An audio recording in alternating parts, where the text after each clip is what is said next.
Hi everyone, how's it going? I'm Bonnie Violet. I'm a trans gender queer spiritual drag artist, digital chaplain, and welcome to Trans Joy Boise, the podcast where we celebrate the vibrant stories, resilience, and connections of Boise's trans community. Through heartfelt conversations, uplifting narratives, and shared experiences, we explore the many ways trans joy thrives despite challenges. Each episode highlights inspiring voices from local advocates and artists to everyday heroes, showcasing the beauty and strength of being trans in Boise and beyond. Together, we foster understanding, amplify voices, and create a space for joy, healing, and solidarity. Tune in, connect, and celebrate with us. Trans joy is here, and we're unstoppable. I love it. Yes, yes. I'm Pacey, trans, mask, non-binary, mental health and recovery advocate. Yes. Yeah. Working on overtime this week, huh? A little bit. Yeah. Right. Everyone is. Like mental health recovery sounds like my weekend or my week. Everyone's, yeah. I think everyone right now is feeling really overwhelmed with everything that's been going on. Yeah. It's every time you look at your phone or you talk to someone, you hear some more really, deeply upsetting news or updates of things that have been being passed. Yeah. By the new administration. Yeah, it seems like there's something all the time. Like I've been pretty good with just like not getting too into everything, but the last couple of days I've got sucked into like all the things happening, and because I think I was starting to feel a little bit bad about just trying to focus on me and what was impacting me, and just feeling like there's so many other things that are happening right now that are really difficult for people that like I don't know what it's like. Like I'm not an immigrant, so I don't know what it's like to feel concerned about ICE or there's just a lot more issues that I think are maybe even like sometimes I feel like it's even more pressing than me getting my HRT, if I'm honest. Like, which is important. Like, and that's the thing that's so hard. It's like all of this stuff is important, and it's really not about saying that one thing is more important than the other, but it does kind of pits us against one another because there's this like combating, and heaven forbid you have intersectionality in your experience. Like heaven forbid you be Black and brown and queer and trans and all these, you know what I mean? Like because it just makes it even more challenging. Oh yeah, absolutely. It's I know that we've been hearing a lot like this is a strategy. This is deliberate on this administration's part, because if you are constantly overwhelmed and you're never going to have the time to really resist or respond to things when you don't even fully understand what's happening. There's like this barrage of these things happening, and it's to keep us kind of confused and afraid and unable to really take action, because as soon as you maybe start to organize something to protest one thing, there's something else and it's worse you have to stay on top of. And there's so much ambiguity or even uncertainty about what's actually going to happen just because they decided they're going to cut federal funds to like all these programs. Like, how's that actually going to play out? Is it going to impact? Is it like, and some things are happening like right away. And so I think it's really confusing. And then you have, I think one of the challenges too, is you have people who are freaking the fuck out. Oh, yeah. And then you have people that are just like, meh. Yeah. And there's like this, and the reality is probably somewhere in between. Like that's what I've been trying to do, is really try to find that sweet spot of it to where I don't get hysterical. But I also take things serious enough because I don't think we get to live in a time in which we can't just not do something. Right. Like that's what they're trying to get us to do. They're trying to get us to just complacent, be overstimulated, like freaked out, and just like fucking give up, and just like hide in our homes or whatever we're going to do and not give any sort of like fight back to what's happening.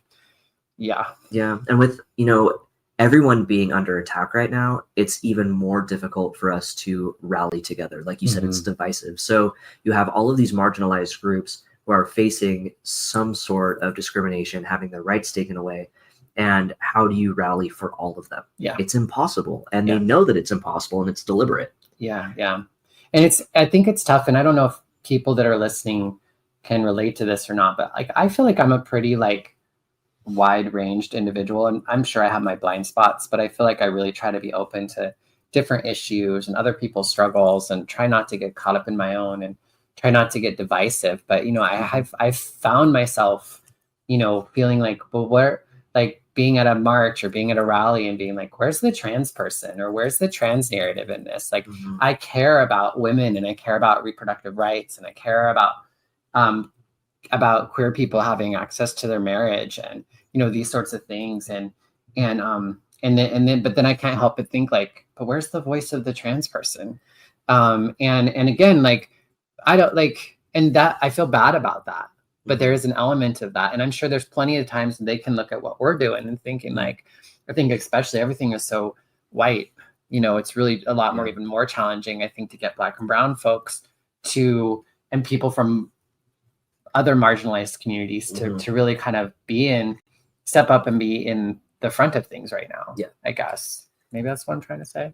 I think, no, totally. And I completely agree. I think, right now we need to fight as a community, and we need to be fighting for everyone in our community. So, but how do we do that too? Because it's hard. Because like, I know for me, the energy, like, we had a rally on Sunday, we had a rally yesterday, we had a celebration last night. There were a ton of other things that I'm probably not even aware of. And I just didn't have the spoons. Like, I didn't go to any of the rallies. I was feeling kind of bad about it, but I just did not have it in me. I went to the women's march, was it a couple weeks ago? Yeah. But when it came to the rally this Sunday, and then even the Add the Words rally, I just couldn't bring myself emotionally. Like, I just couldn't bring myself to go. Thankfully, I did go to the reception last night and just kind of be surrounded by people in that way, which felt really nice. But yeah, it's I don't know. I've just been really challenged because you want to show up for everything and you want to support all the different communities, but everything's happening separate and on its own. Yeah, and I think it's impossible to do it all at once, almost. Exactly, but I think the thing that would make it feel more possible is if there was more communication between everybody. Yeah. Because I think that. But we're all scrambling. Well, yeah, we are all scrambling, and that's part of what's happening. That's on purpose, so that we can't resist, we can't rally against all of these things because there's simply too much going on. Yeah. But I think with the rally on Sunday, it was great to see all of these people come together and be passionate about it. It was like 25 really degrees outside. People were freezing, but they were there. They had their signs. They were like cheering and clapping, and the speakers were wonderful. We had 3 really good speakers.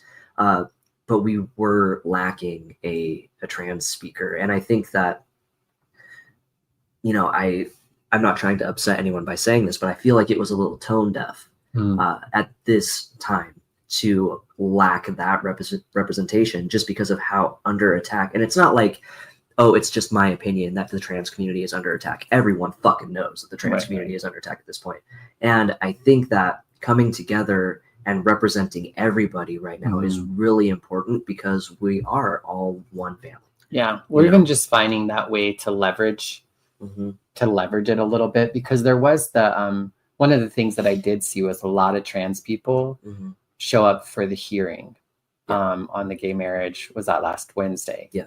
There was a hearing. It was during the day. I had to work my shift, but like I saw a lot of trans people showing up for what, to some degree, gay marriage or same-sex marriage may not even be an issue for them directly. Again, it just kind of depends on how paperwork fills out and how people identify.